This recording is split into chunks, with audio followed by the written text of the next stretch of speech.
Welcome to Our Story, Philippines Expat Family YouTube channel. Thanks for watching, and we hope you enjoy our dual citizen story. Don't forget to like and subscribe.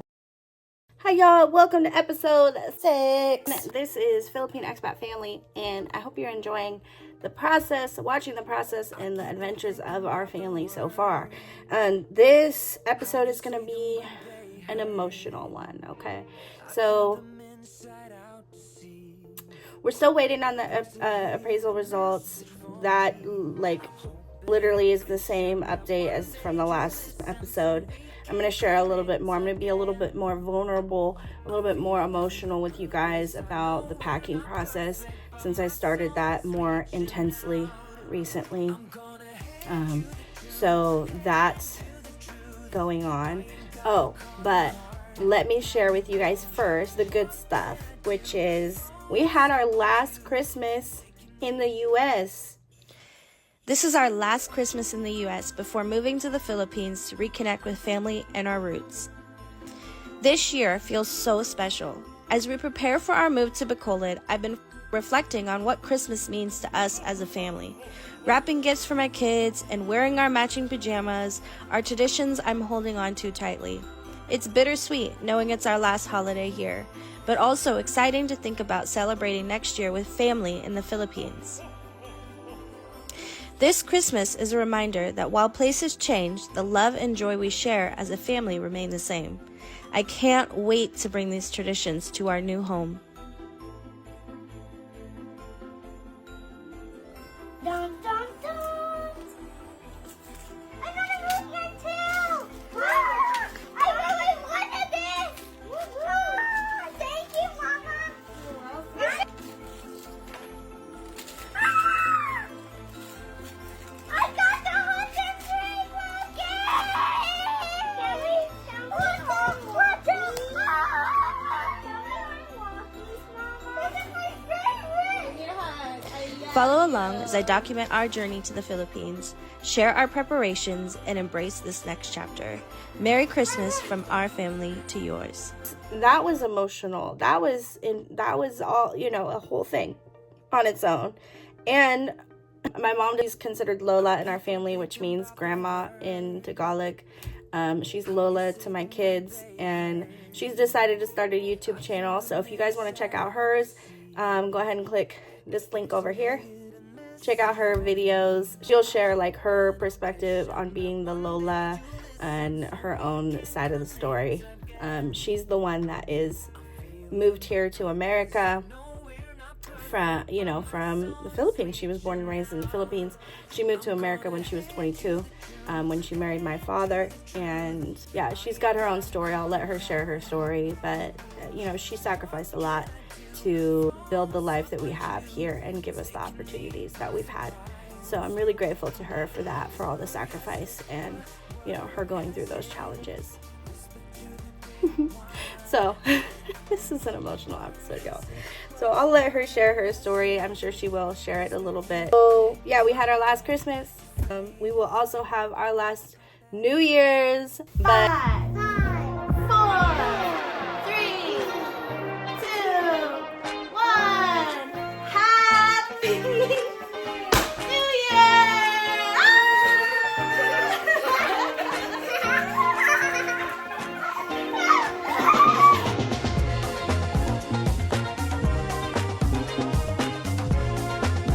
look at this mess, you guys. Yeah, play with it.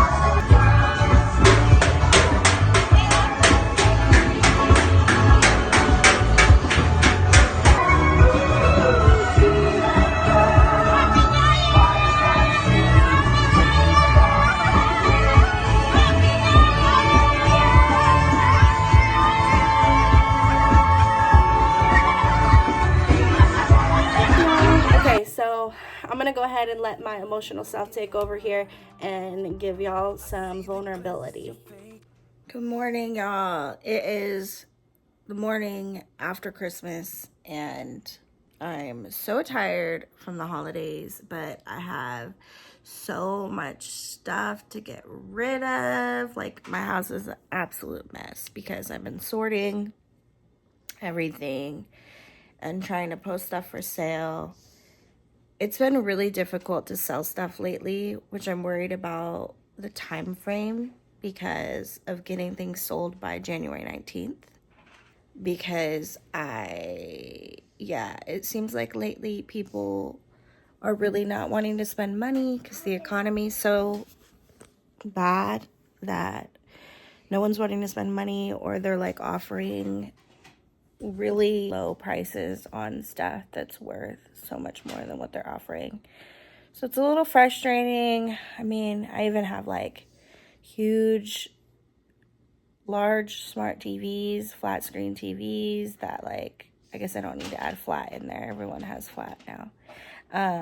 But that I recognize that I'm pricing as more than like what you can get for a cheaper version. So like I'm getting a lot of interest, but when I say the price, even though I'm putting or best offer, no one's even trying to negotiate because there's like, cheaper versions out there. So like it's pretty frustrating. I'm probably going to have to sell my TVs for much less than they're worth just so I can end pretty much everything in here so that I can get rid of stuff in time.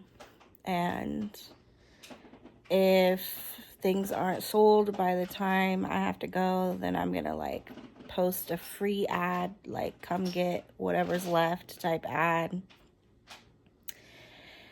Yeah, it's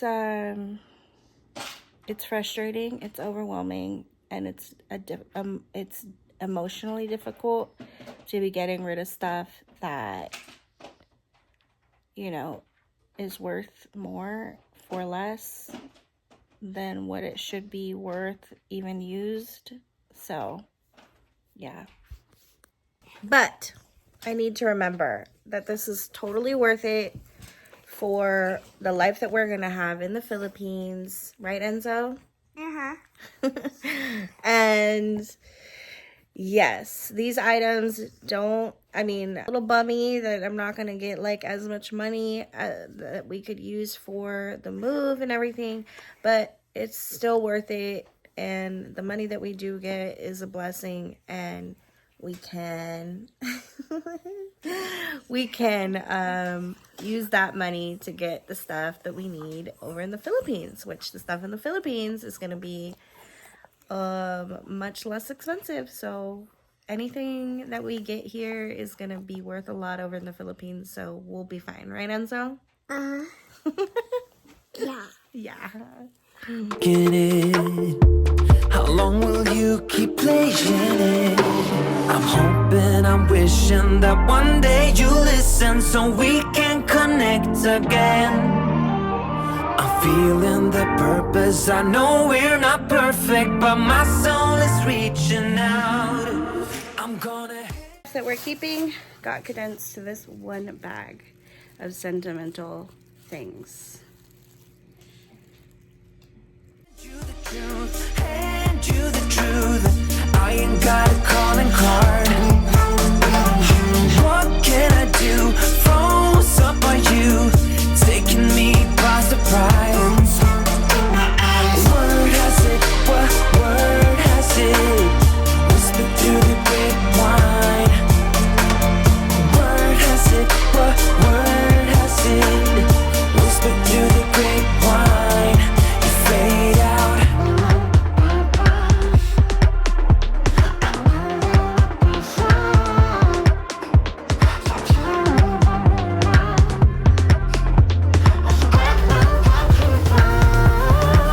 I'm gonna hand you the truth, hand you the truth. I ain't got a calling card.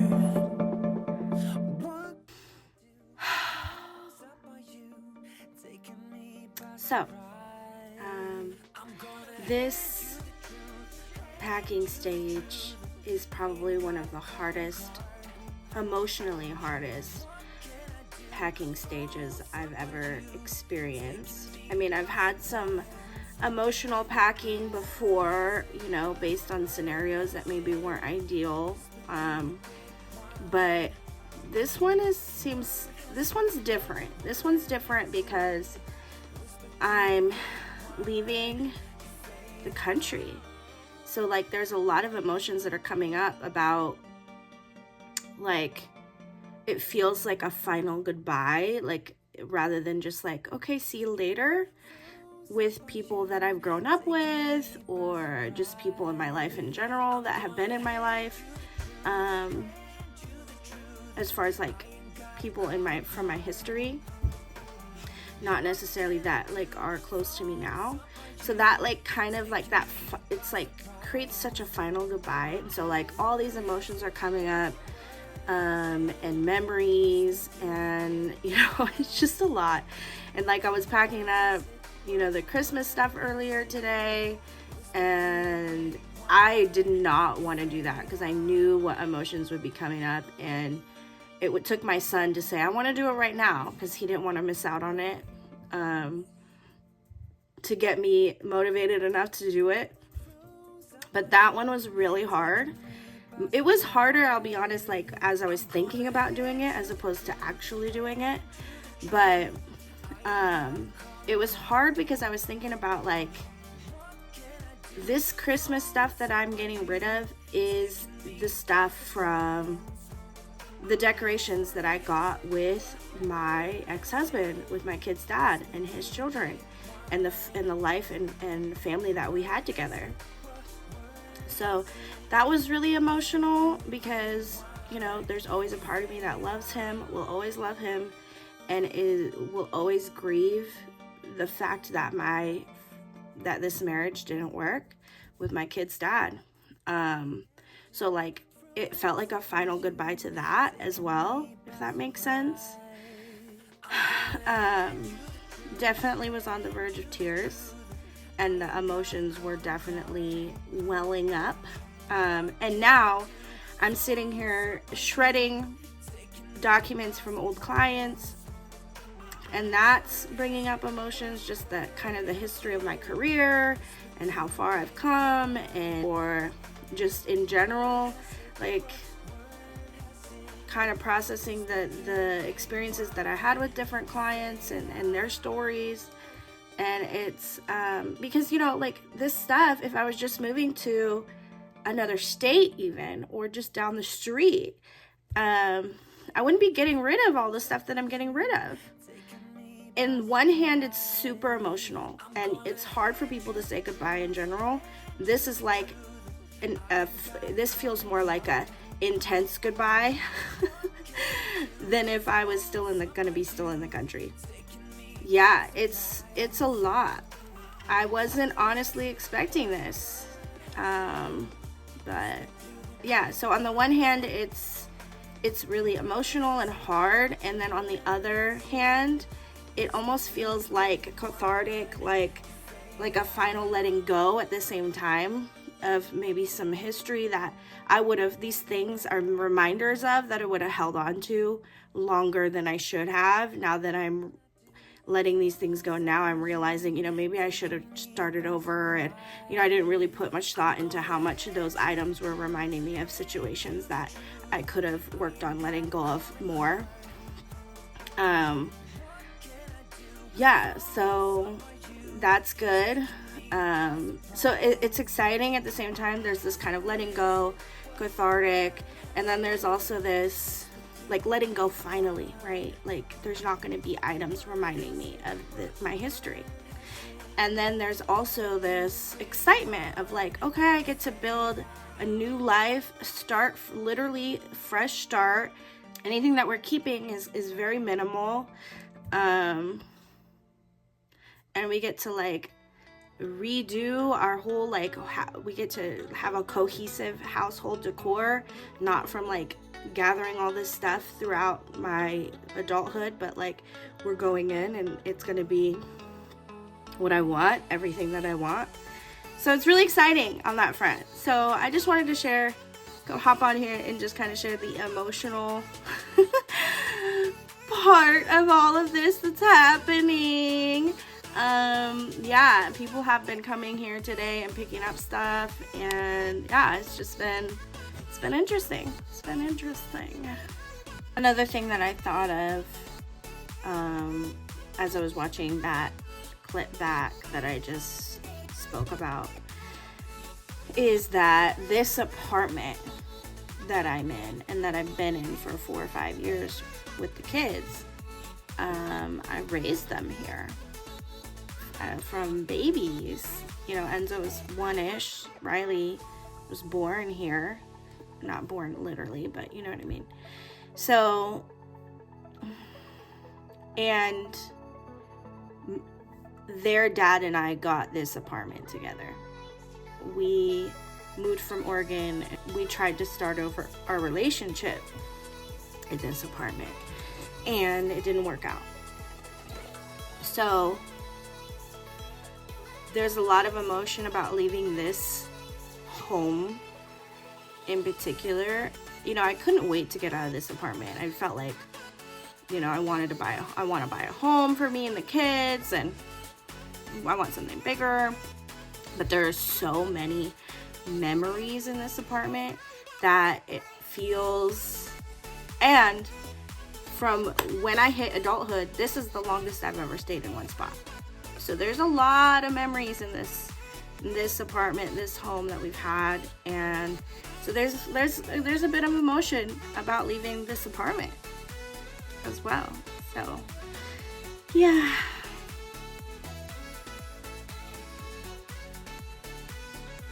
But I'm really excited about what's to come. All right, y'all. So that was a tearjerker. I mean, it was for me, obviously. So, anyways, I hope you guys enjoyed this episode, and you appreciated the vulnerability and just kind of what it's like moving to another country permanently as a dual citizen. I mean, I may not be everybody's experience, but I'm sure somewhat, you know, these feelings are very real and raw, and I hope you enjoyed me sharing them with you. Stay tuned. Make sure you guys like, subscribe, comment your thoughts down in the comment section. Hit that notification bell so you're notified of the next episode. And we're so close to the White House approval, hopefully the approval. So I'll let you guys know. That'll hopefully be in the next episode. Take care.